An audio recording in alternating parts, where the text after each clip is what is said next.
नमस्कार, चर्चा में आपका स्वागत है। मैं हूं विकास सिंह। प्रधानमंत्री ने एक बार फिर कहा है कि एमएसपी ना तो खत्म होगी ना ही बंद होगी। प्रधानमंत्री ने आज मध्य प्रदेश के किसानों से वर्चुअल संवाद के दौरान कहा कि कुछ लोग ऐसे हैं जो किसानों को डरा रहे हैं, उनकी जमीन जाने का डर दिखा रहे हैं, अपनी राजनीति की रोटियां सेक रहे हैं। अगर हमें एमएसपी हटानी होती तो स्वामीनाथन कमेटी की रिपोर्ट लागू ही क्यों करते भाई। ये हमारी सरकार एमएसपी को लेकर इतनी गंभीर है कि हर बार बुवाई से पहले एमएसपी की घोषणा करती है। अगर कानून लागू होने के बाद भी एमएसपी की घोषणा हुई, एमएसपी पर सरकारी खरीदी हुई,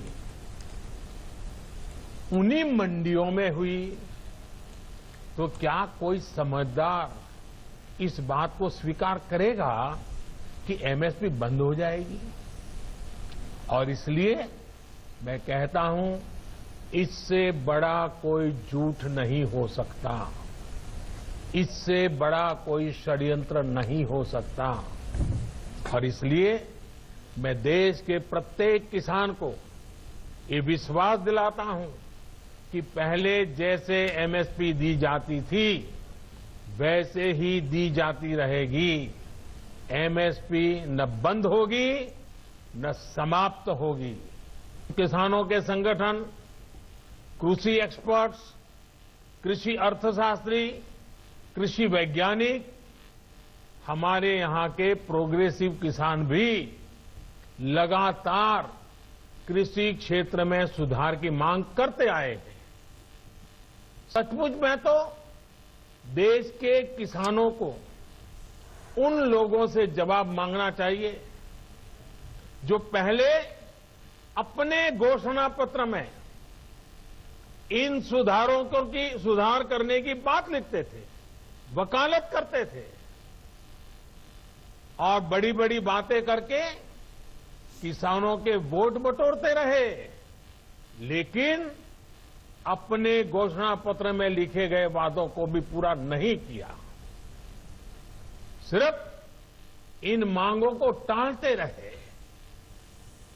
क्योंकि किसानों की प्राथमिकता नहीं था और देश का किसान इंतजार ही करता रहा। लंबे समय के बाद कृषि कानूनों में सुधार किए गए हैं और आज हम चर्चा करेंगे कि कृषि में क्या कुछ जरूरतें हैं, क्या कुछ और सुधार की जरूरतें हैं। हमारे साथ इस चर्चा में खास मेहमान हैं। सबसे पहले हम उनका आपसे परिचय करा देते हैं। हमारे साथ हैं सिद्धार्थ कलहंस जी, वरिष्ठ पत्रकार, और रतिभान त्रिपाठी जी, वरिष्ठ पत्रकार। आप दोनों लोगों का चर्चा में स्वागत है। सबसे पहले सिद्धार्थ जी, आज प्रधानमंत्री ने एक बार फिर से कहा है कि ना ही एमएसपी बंद की जाएगी ना ही समाप्त की जाएगी। एमएसपी को लेकर जो बातें चल रही हैं, जो एक भ्रम फैलाने की कोशिश चल रही है, वो गलत है। तो प्रधानमंत्री बार बार लगातार ये बात कह रहे हैं, आज एक बार फिर उन्होंने कहा, लगता है इससे कुछ शंका के बादल छटेंगे। जी, निसंदेह आज प्रधानमंत्री ने अपने भाषण में उन दो प्रमुख चीजों को छुआ है जिनको लेकर ही किसानों का ये पूरा आंदोलन खड़ा हुआ है। एक एमएसपी और दूसरा किसानों की जमीन जाने का डर जो है, जो कॉन्ट्रैक्ट फार्मिंग के तहत कहा जा रहा है। ऐसा एमएसपी पर बार बार सरकार ये कहती रही है। किसानों के साथ जो बातचीत के दौर हुए, 6 दौर की बातचीत हुई, फिर एक प्रस्ताव आता है। ये सभी दौर की बातचीत में और उस एक प्रस्ताव में भी ये कहा गया है और संसद में जब इस कानून पर चर्चा हो रही थी उस दौरान भी कहा गया था कि MSP is here to stay, यानी कि एमएसपी को कहीं नहीं जाना है, एमएसपी रहेगी, एमएसपी को कोई नहीं हटा सकता है। आज प्रधानमंत्री ने, देश की सर्वोच्च राजनीतिक शख्सियत ने इस बात को अपनी तरफ से भी कह दिया है। तो मुझे लगता है कि ये मैसेज तो एक साफ संदेश देने का वो किया है काम कि एमएसपी को लेकर किसी भी तरह की शक शुबह की गुंजाइश नहीं होनी चाहिए। दूसरा, कॉन्ट्रैक्ट फार्मिंग को लेकर, हालांकि कॉन्ट्रैक्ट फार्मिंग को लेकर एक हद तक ये कहा जा सकता है कि इसको लेकर किसानों के बीच में एक भ्रम की स्थिति ज़्यादा है, क्योंकि कॉन्ट्रैक्ट फार्मिंग इस कानून के आने से ही नहीं आएगी। जैसा कि हम लोग बार बार दूरदर्शन पर पहले भी कई चर्चाओं में लगातार कहते रहे हैं, बातों पे जिक्र करते कॉन्ट्रैक्ट फार्मिंग देश के 9 राज्यों में अलग अलग समय पर, और जिस राज्य के किसानों के सबसे ज्यादा इस आंदोलन में भाग लेने की बात कही जा रही है, उस राज्य में, इस देश में सबसे पहली कॉन्ट्रैक्ट फार्मिंग का जो प्रयोग किया गया था उसी राज्य में हुआ था। तो कॉन्ट्रैक्ट फार्मिंग और अलग अलग सूबों की सरकारों ने अपनी, मध्य प्रदेश में कमलनाथ की सरकार ने हो या और इससे पहले अलग अलग सूबों की सरकारों ने भी कॉन्ट्रैक्ट फार्मिंग को, एक प्रयास उत्तर प्रदेश में भी हो चुका है, जो कि मायावती के समय में उत्तर प्रदेश में इस तरह का एक अध्यादेश लाया गया था। तो ये कॉन्ट्रैक्ट फार्मिंग की जो बात है, जहां तक कॉन्ट्रैक्ट फार्मिंग पहले भी होती रही है, कॉन्ट्रैक्ट फार्मिंग को लेकर राज्यों के अपने अलग अलग कानून बने हैं। कई राज्यों में इसके प्रयोग हुए हैं, सफल प्रयोग भी हुए हैं कॉन्ट्रैक्ट फार्मिंग में। तो उस बात को आज एक तरीके से उस जो आशंका के बादल थे उनको साफ करने का प्रयास किया है प्रधानमंत्री ने अपने किसानों को सम्मेलन में, भाषण में, और ये कहा है कि कॉन्ट्रैक्ट फार्मिंग को लेकर जो संदेह भ्रम है और जो जमीन जाने की बात कही जा रही है वो नहीं, सच्चाई नहीं है। बिल्कुल। और ये भी सच है, देखिए कॉन्ट्रैक्ट फार्मिंग लैंड की ओनरशिप या लैंड की होल्डिंग को अपने पास रखने का कोई भी समझदार कॉरपोरेट या कोई भी आर्थिक मॉडल किसी कॉरपोरेट का, वो इस बात की ना तो इजाजत देता है और ना वो ऐसा कभी करना चाहिए। हम लोग सिद्धार्थ जी देखते हैं कॉन्ट्रैक्ट फार्मिंग की जहां तक बात हो रही है, इससे पहले अभी हमने देखा कि दुग्ध उद्योग में एक बड़ी क्रांति आई। कंपनियां आके सीधे आती हैं और दरवाजे से किसान के पशुपालक के दूध ले जाती हैं। ऐसा तो नहीं होता है कि उसकी गाय या भैंस में कब्जा हो गया हो? बिल्कुल नहीं, बिल्कुल नहीं, इस तरह का नहीं होता है। और उसमें भी एक कॉन्ट्रैक्ट होता है कि हम अमुक दुग्ध संघ को इतना दूध हम देंगे।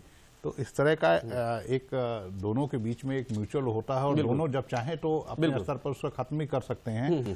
तो इन दोनों जो प्रमुख बिंदु हैं, जिन बिंदुओं पर लेकर ये पूरा आंदोलन की बुनियाद है, अपनी जरूरतें के अनुसार कॉन्ट्रैक्ट में अपनी अपनी शर्तें रख सकते हैं दोनों लोग। प्रतिभान जी आपके पास आएंगे, किस तरीके से देखते हैं? प्रधानमंत्री ने साफ कहा है कि जमीन जाने का डर किसानों को दिखाया जा रहा है, अपनी राजनीतिक रोटी सेंकी जा रही है इसमें। देखिए, प्रधानमंत्री बहुत जिम्मेदार नेता हैं और देश के सर्वोच्च कुर्सी पर बैठे हुए नेता हैं। वो ये एक पार्टी के बड़े नेता हैं, वो क्यों चाहेंगे कि उनकी पार्टी का और उनकी सरकार का नुकसान हो? अगर किसान देश का नाराज हो गया तो स्वाभाविक रूप से उनकी पार्टी का, उनकी सरकार को नुकसान पहुंच सकता है। इसलिए कोई भी सरकार, कोई भी नेता ऐसा खतरा कभी मोल नहीं लिया करता। हाँ, इस देश में गुमराह करने की जो आदत है वो खतरनाक है।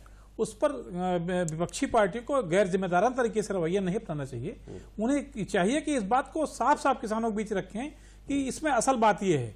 लोग हिडन एजेंडे की बात कर रहे हैं कि नहीं, किसानों के लिए कोई सरकार ने हिडन एजेंडा रखा हुआ है कॉन्ट्रैक्ट फार्मिंग को लेकर के। ऐसा कुछ नहीं है।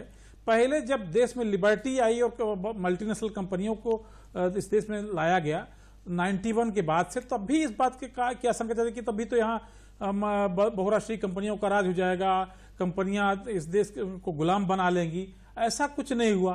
पिछले 20 सालों से, बल्कि 25 सालों से देश अच्छाई की ओर, खुशहाली की ओर बढ़ा है। तो ऐसे ही जो अभी कॉन्ट्रैक्ट फार्मिंग को लेकर के या कृषि कानूनों को लेकर बात आ रही है, मुझे ये नहीं लगता कि जो सुधार किए गए कोई 1-2 दिन के नहीं, एक लंबी चर्चा, लंबी बहस और लंबी तैयारी के बाद ये सुधार किए गए हैं। हाँ, मैं यही कहना चाह रहा हूं कि जो एक लंबे देश को एक व्यापक सर्वे के बाद ये चीजें की गई हैं, तो स्वाभाविक रूप से देश को कहीं से भी नुकसान पहुंचने की बात नहीं। किसान भी इस बात को जानते हैं कि अगर उन्हें नुकसान पहुंचा तो वो सरकार को नुकसान पहुंचा सकते हैं भविष्य में।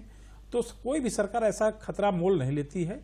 और खासतौर से नरेंद्र मोदी जैसे नेता, जिन्होंने अपनी पार्टी को इतने सालों से सरकार में स्टैब्लिश कर रखा है, तो कहीं से कोई नुकसान होने की गुंजाइश दिख नहीं रही है। ये संदेह और ये भ्रम जो था उसको प्रधानमंत्री ने आज साफ करने की कोशिश की। और अगर ऐसा कुछ होगा तो वो समय भविष्य में आएगा, फिर सरकारें रहेंगी, फिर जिम्मेदारी निभाएंगी। प्रधानमंत्री ने और उससे पहले कृषि मंत्री ने भी कहा कि बिंदुवार चर्चा कर सकते हैं, इन्वाइट कर रहे हैं चर्चा के लिए लगातार। हम लोग अपनी चर्चा को जारी रखेंगे, लेकिन एक छोटे से ब्रेक के बाद।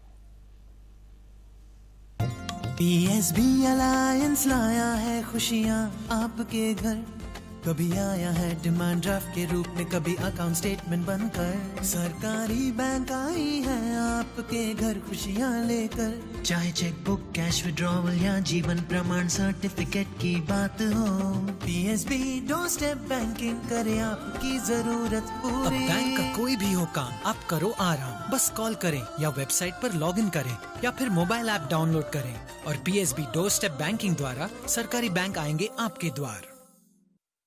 सिद्धार्थ जी, कृषि को अर्थ के नजरिए से नहीं देखा जाता है अपने यहाँ। क्या अब इस कानून के सुधार के बाद अब उसको वहां पे देखा जा सकता है, निवेश बढ़ने की संभावनाएं हैं? किस तरीके से आप देखते हैं? और यही एक लंबे समय से, जब मैंने अभी जिक्र किया रतिभान जी के साथ चर्चा में कि एक लंबे समय से कानूनों की सुधारों की बात हो रही थी। अन्य विपक्षी पार्टियों की अगर बात करें तो इन्होंने समय समय पर इससे पहले क्या अपने घोषणा पत्रों में बात की थी इन सुधारों की, जो अब आज स्टेबल पे आके अब इस बात पे आकर मुकर गए हैं लोग? देखिए, कृषि में निवेश बढ़ाने की, किसानों को प्रतिस्पर्धी मूल्य दिलाने की और खेती को लाभकारी बनाने की, ये बातें अलग अलग पार्टियों ने अपने समय में, अपने एजेंडा में, अपनी सरकारों के रहते इन सुधारों को लागू करने के प्रयास किए, लागू करने की बात कही। आपने कहा कि कृषि में निवेश की बात, अभी हमारे देश की स्थिति ये है कि हमारा जो बजट का कुल आवंटन कृषि क्षेत्र को होता है, उसका 80% हिस्सा हमारा सब्सिडी में और रिबेट में और कंसेशंस में चला जाता है। 20% हिस्से का 14% करीब हम शोध पर खर्च करते हैं और कृषि के नवीनीकरण पर, कृषि के क्षेत्र में अन्य आधारभूत ढांचे के निवेश पर हमारे पास खर्च करने के लिए बहुत सीमित राशि बचती है। अब सवाल यह है कि कृषि में निवेश कैसे होगा, कोल्ड चेन कैसे एस्टेब्लिश होंगी, हमारा बहुत सारा उत्पाद खराब हो जाता है, वेयर हाउसेस की व्यवस्था कैसे होगी, किसान को उचित लाभकारी मूल्य कैसे मिलेगा। तो इंफ्रास्ट्रक्चर की जरूरत है, जिसके लिए बड़े निवेश की जरूरत है। उस बड़े निवेश की जरूरत तभी पूरी हो सकती है कि जब इस क्षेत्र को, कृषि क्षेत्र को, जैसा कि हम लोग पहले भी चर्चा में कह चुके हैं कि 1991 में शुरू हुए आर्थिक सुधार, जिनका पहला चरण 20 साल का माना गया, थोड़ा ज्यादा लंबा हो गया क्योंकि बीच में कुछ अस्थिर दौर भी रहा।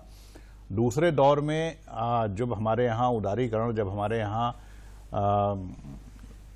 जिसे कहते हैं कि निजी पूंजी का चलन, निजी पूंजी का निवेश होना है जिन क्षेत्रों में, उन क्षेत्रों में कृषि सबसे प्रमुख है, यानी कि रूरल इंफ्रास्ट्रक्चर में निवेश होना है। उस निवेश को होने के लिए आपको निवेश का रास्ता आसान करना पड़ेगा, आपको इजाजत देनी होगी कि कोल्ड चेन स्टैब्लिश करने के लिए निजी निवेश हो। PPP मॉडल की तरीके इसमें भी कुछ देखा जा सकता है? शुरुआत हो चुकी है, ऐसा नहीं है। ये केंद्रीय स्तर पर कानून बनाकर ये जो बात कही जा रही है, इसकी शुरुआत अलग अलग राज्यों ने अपने स्तर पर करना शुरू भी कर दिया है। अगर आपको याद हो, उत्तर प्रदेश में जब निवेशक सम्मेलन हुआ है आज से 2 साल पहले, तो उत्तर प्रदेश में भी साइलोज के लिए एक बड़े इन्वेस्टमेंट का ऐलान भी हुआ था और उसकी शुरुआत भी हुई थी। हरियाणा में हुआ है, कई राज्यों में इस तरह के निवेश की शुरुआत हुई, लेकिन इसके लिए केंद्रीय बिल्कुल इन सुधारों को किस तरीके से जरूरी समझते हैं आप? और उत्तर प्रदेश के परिदृश्य में देखें, यहाँ लघु और सीमांत किसान बहुत ज्यादा हैं, मध्यम किसान, तो किस तरीके से देखते हैं यहाँ सुधार की कितनी जरूरत थी? हाँ, इसमें ऐसी कोई शर्त नहीं होगी। मुझे ये नहीं लगता कि कोई किसानों की जमीन अपने गिरवी रख लेगा, कोई किसानों को ऐसा लाभ दे देगा जिससे कि बहुत बड़ा नुकसान पहुंचा देगा, जिससे कि उनको क्षति हो जाए। जब सरकार सुधार करे, किसानों की आर्थिक उन्नति हो, उनकी आमदनी दोगुनी हो, सरकार ने पहले भी कहा कि हम 2022 तक उनकी आमदनी दोगुनी करना चाहेंगे, और उस पर जो सुधार कानून लागू किया, तो सरकार ऐसा क्यों करना चाहे कि नहीं उनकी जमीन गिरवी चली जाए, उनको नुकसान पहुंचे, तो क्या वो अपने ऊपर क्यों आरोप लेना चाहेगी? ये भ्रम फैलाए जा रहे हैं। मुझे लगता है जहां से जिन राज्यों में ज्यादा आंदोलन हो रहा है, उन राज्यों में कुछ ऐसे लोग सक्रिय हैं जो जिनको दलाली कल्चर के जरिए कहा गया को आ रहे हैं, तो शायद वो उस तरह के भ्रम फैलाने वाले लोग हैं। उनसे उन बातों का, उन समस्याओं का समाधान सरकार को और उनकी पार्टी को समय पर किसानों के बीच जाकर करना ही चाहिए। इसी से चीजें साफ होंगी और किसानों के समृद्धि का रास्ता भी आगे की ओर बढ़ेगा। आगे की ओर बढ़ेगा। बिल्कुल, हम अपनी चर्चा को जारी रखेंगे, लेकिन हमें एक लेते हैं छोटा सा ब्रेक। ब्रेक के बाद चर्चा जारी रहेगी। भैया, मुझे इंजीनियरिंग कॉलेज में एडमिशन मिल गया। Wow, that's great. अब आप जल्दी से आ जाओ, डिमांड ड्राफ्ट बनवाना है फीस के लिए। समझो, मैं आ गया। 1 मिनट। कैसे भैया? डोर स्टेप बैंकिंग से। बस कॉल करें या वेबसाइट पर लॉगिन करें या फिर मोबाइल ऐप डाउनलोड करें और पीएसबी डोर स्टेप बैंकिंग द्वारा सरकारी बैंक आएंगे आपके द्वार। सिद्धार्थ जी, मंडियों पर बिचौलियों का प्रभाव किस कदर होता है? हम उत्तर प्रदेश की बात करें और जिस तरीके से अगर जिक्र करते हैं, एक आम आदमी अगर कोई प्रयोग करना चाहता है और जब वो मंडी जाता है तो क्या वो अपनी उपज का सही मूल्य पा सकता है? देखिए, मंडियों का प्रयोग अधिकांश राज्यों में या केवल मंडी आधारित जो उपज की खरीद है, वो उपज की खरीद भारत में प्रभावी नहीं रह पाई।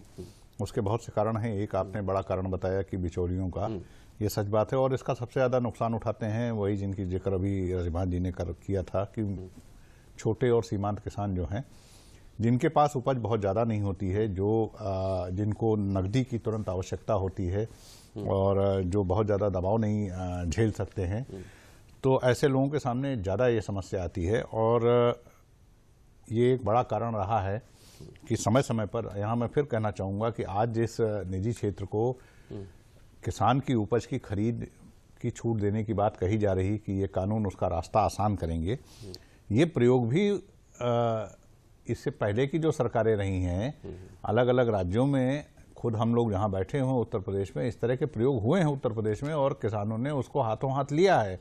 तो जाहिर सी बात है कि किसानों को संतुष्टि मंडी की पहले से चली आ रही व्यवस्था से कहीं ज़्यादा इस तरह की खरीद में मिली होगी। पहले ऐसा होता था कि जो कॉरपोरेट घराने या जो बड़ी कंपनियां आती थीं, उत्तर प्रदेश में 3 इस तरह की कंपनियों ने खरीद की है पूर्व के शासनकाल में, उनको मंडी लाइसेंस मिलता था और एक लाइसेंस के आधार पर उनको खरीद की छूट दी जाती थी। इस चीज को अब एक देशव्यापी बनाए जाने की बात है। टारगेट करके थोड़ा सा रिस्क लेने की कोशिश करता है, अगर जाता है मार्केट, क्या रिस्क उसके लिए वो रिस्क ही हो जाता है, फिर शायद उसके बाद वो शायद वो रिस्क ना उठा सके। देखिए, इसमें कोई रिस्क की बात नहीं है। इसमें प्रश्न ये है कि अगर एक बल्क कंज्यूमर जो है, मैं उन आटा कंपनियों को या दाल कंपनियों को या उन तेल कंपनियों को जो कि बल्क कंज्यूमर हैं, जो कि कृषि का उत्पाद खरीदते हैं फिर उनको प्रोसेस करके बाजार में लाते हैं, अगर उन्हें सीधी खरीद इंटरमीडिएरी के बजाय, बिचौलिए के बजाय अगर उनको सीधी खरीद की इजाजत मिलती है, तो इस बीच में तमाम इंटरमीडिएरी को दिया जाने वाला कमीशन, बहुत सारी चीजें बचती हैं और वो पैसा सीधे ट्रांसफर किया जा सकता है। ये व्यवस्था कई जगहों पर बनाने की कोशिश की गई जिसके सकारात्मक परिणाम निकले, और जैसा अभी रतिभान जी कह रहे थे कि कई बिंदुओं पर विचार विमर्श के बाद, कई चीजों को का आकलन करने के बाद इस तरह की व्यवस्था की जा रही है। रतिभान जी, किसान कितनी भी मेहनत करे लेकिन अगर भंडारण नहीं होता है तो उसको नुकसान उठाना पड़ जाता है। ऐसे समय में जब कॉन्ट्रैक्ट फार्मिंग की बात हो रही है तो लगता है कि जो है अब स्थानीय स्तर पर कुछ निवेश होगा, कुछ ऐसी चीजें होंगी, बदलाव होगा। क्योंकि इतना बड़ा बदलाव एक संभव नहीं है कि इतनी उम्मीद लगाई जा सके कि गवर्नमेंट आके और जगह जगह इतना सब हो जाए, क्योंकि हमको बाजार की तरफ जाना ही पड़ेगा और जरूरतें हमारी ज्यादा हैं, उम्मीद हमारी ज्यादा है, किसानों को आय दोगुनी करनी है, तो ऐसे में हमको आगे बढ़ना ही पड़ेगा और उसी राह में हम आगे बढ़ रहे हैं। देखिए, जब प्रधानमंत्री ये ने आज स्पष्ट किया है कि एमएसपी बंद नहीं होगा, एमएसपी समाप्त नहीं होगा, एमएसपी जारी रहेगा, तो फिर किस बात का शक है? शक ही जो वो किस बात का रह गया जब प्रधानमंत्री ने ये बात कह दी है? क्या वो अपनी बात से मुकर जाएंगे या कभी किसी ऐसी बात से मुकरे हैं कि उन्होंने कहा है फिर मुकर गए हों? तो जब पिछले 6 सालों में उन्होंने जो कुछ भी वायदे किए उनसे मुकरे नहीं हैं, तो स्वाभाविक रूप से एमएसपी के वादे पर भी नहीं मुकरेंगे, नंबर 1। और एमएसपी अगर किसान को जो प्राइवेट कंपनियां खरीदने आएंगी या भंडारण के लिए उनकी कॉन्ट्रैक्ट फार्मिंग के व्यवस्था करने आएंगी, अगर उन्हें उचित मूल्य मिलता नहीं दिखे तो किसान इस बात के लिए प्रतिबद्ध थोड़ा ना कि उनके हाथ में बेच दे अपना माल, वो मंडी में जाकर देगा जहां एमएसपी पर मिलेगा। तो जैसे अभी वो उसको समस्या हो रही है मंडी में पहुंचाने में, बाद में तो कम होगी इसलिए कि मंडियां भी लगेंगी। जब बीच का कोई आदमी खरीद रहा है तो आखिर वो क्या करेंगी? वो खाली थोड़ी बैठेंगे, अपने बेरोजगारी थोड़ी चलेगी वहां कर्मचारी जो सरकारी कर्मचारी हैं। तो जब ऐसी स्थिति नहीं होने पाएगी तो उसकी मैंने शक नहीं होना चाहिए। लेकिन अब ठीक है कि राजनीति है, राजनीति में शक तो आपने बुंदेलखंड को भी एक लंबे समय तक कवर किया है, वहां का किसान बड़ा गरीब माना जाता है, तो लगता है उसके लिए उम्मीद ज्यादा है, उसके लिए जरूरी है कि देखिए बुंदेलखंड में ही असल में सर्वाधिक सीमांत और लोग किसान हैं। बुंदेलखंड में बड़ी जोत के किसान भी हैं, लेकिन उनकी संख्या कम है। अब बुंदेलखंड में तमाम समस्याएं हैं, तमाम चीजों का अभाव है, सिंचाई की समस्या गंभीर है। अब इधर सिंचाई की समस्या बड़ी है, सोलर पंप पड़े हैं, इधर नहरें विस्तार हुआ है थोड़ा, तो अब वहां के किसानों के लिए गुंजाइश बढ़ी है, उनको मूल्य मिलेगा ज्यादा तो उन्हें फायदा होगा। लेकिन हमें इंतजार करना चाहिए उस वक्त का। अगर कहीं कोई हमारे गड़बड़ी होती है तो आंदोलन के लिए कोई भी किसान या कोई भी संस्था या कोई भी संगठन स्वतंत्र है, लेकिन बिना जाने कोई भ्रम पैदा कर देना, बिना वजह बिचौलियों के मार्फत आंदोलन करना, ये उचित नहीं लगता है। हो सकता है कि मैं जो कह रहा हूं वो कुछ लोगों को लग रहा हो कि नहीं मैं जानबूझकर ऐसी बात कर, लेकिन सच यही है कि पहले जो चीज आ रही है उसको हम समझे तो देखें तो उसका अनुभव तो करें। बिल्कुल। सिद्धार्थ जी, प्रधानमंत्री ने कहा कि स्वामीनाथन कमेटी की जो सिफारिशें उनको हम लागू कर रहे हैं। इससे पहले की सरकारों ने उसे ठंडे बस्ते में डाल दिया था, क्या कुछ खास था, कितनी महत्वपूर्ण थी किसानों के लिए वो चीजें? देखिए, प्राइमरली स्वामीनाथन कमेटी की रिपोर्ट कृषि के लागत मूल्य का निर्धारण और कृषि के एमएसपी के निर्धारण दोनों के में पेरिटी की बात करती है कि लागत का 1.5 गुना खेती में कैसे मिले और ज़्यादा से ज़्यादा चीज़ों के दाम बाजार दामों के हिसाब से कैसे तय हों। बढ़ाते बढ़ाते पहले आपको अगर याद हो कि हम कुछ ही ऐसी उत्पाद थे कृषि के जिनको एमएसपी के दायरे में लाया जाता था। आज की तारीख में 23 या 26 उत्पाद हैं जिनको एमएसपी के दायरे में लाया गया। दूसरा, एमएसपी के लगातार वर्ष दर वर्ष एमएसपी को बढ़ाते बढ़ाते अगर आप देखें तो पिछले कुछ वर्षों में एमएसपी वो 70 से 80% अलग अलग उत्पादों में बढ़ी है। स्वामीनाथन आयोग की रिपोर्ट कोई ऐसी समग्रता में एक साथ एक झटके में लागू किए जाने वाली नहीं थी। वो अलग अलग चीज़ों को छूती है और उसको चरणों तरीके से लागू किया जा सकता है, जिसके कुछ हिस्सों की बात प्रधानमंत्री ने कही है अभी कृषक सम्मेलन में और इससे पहले भी जब से यह आंदोलन शुरू हुआ है और नए कृषि कानून पास हुए हैं उसके बाद से कि हम स्वामीनाथन आयोग के कौन कौन से बिंदुओं को लागू कर रहे हैं। ये सच बात है कि जिसका आरोप बार बार लगाया जा रहा है कि इससे पहले की सरकारों ने भी इसी तरह के चीज़ों को लागू करने की बात कही थी, लेकिन ऐसा साहस नहीं किया था।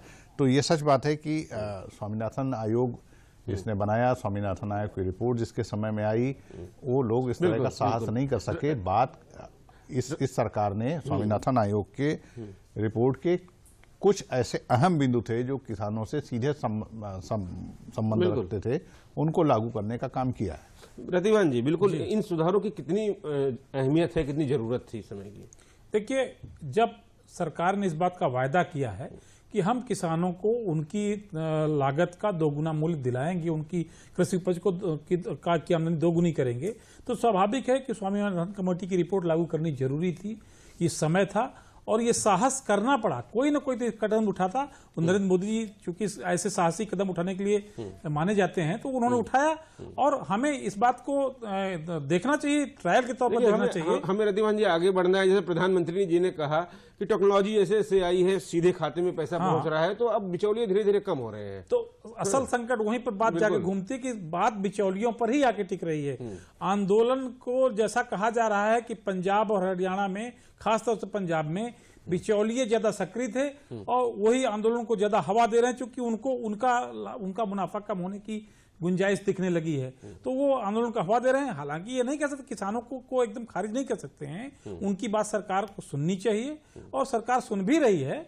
सरकार इस बात को आश्वासन दे रही है, तो मुझे नहीं लगता कि सरकार अगर ऐसा किसानों को की हितैषी नहीं है। अगर ऐसा होगा तो भविष्य तो आगे बढ़ा हुआ। समय के साथ किसानों को भी सुधार की जरूरत थी। इन सब चीजों की आगे कृषि कानूनों में जो बदलाव कहे गए हैं वो समय की जरूरत है, इससे किसानों का फायदा ही होगा। आज इस महत्वपूर्ण चर्चा में आप लोगों ने भाग लिया, इसके लिए आप लोगों का बहुत बहुत आभार। तो इसी उम्मीद के साथ कि आने वाले समय में हमारे देश का किसान प्रगति करेगा, उन्नति करेगा और हमारा देश भी उन्नति करेगा। आज के कार्यक्रम में बस इतना ही। नमस्कार।